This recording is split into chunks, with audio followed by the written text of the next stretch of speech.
Ito ang patayod, isang Philippine native tree.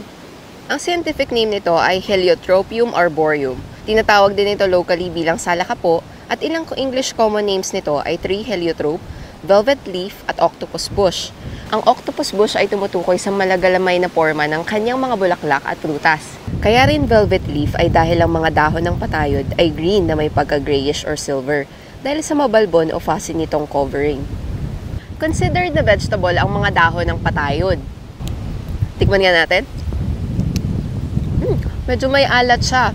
Tikman natin yung talbos.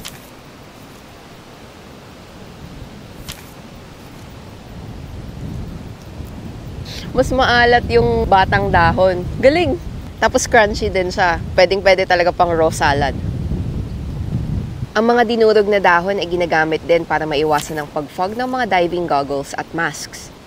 Tolerant din sa salt spray at malalakas na hangin ang patayod at sinasabing nakakatulong siyang mag-stabilize ng mga coastline. Kaya din itong tumubo sa mga nutrient-poor sand and soils kaya napakalaki ng role nito sa coastal protection.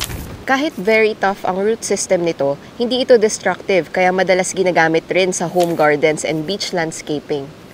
Astig no? Kayo ba? Anong tawag at gamit niyo dito sa patayog?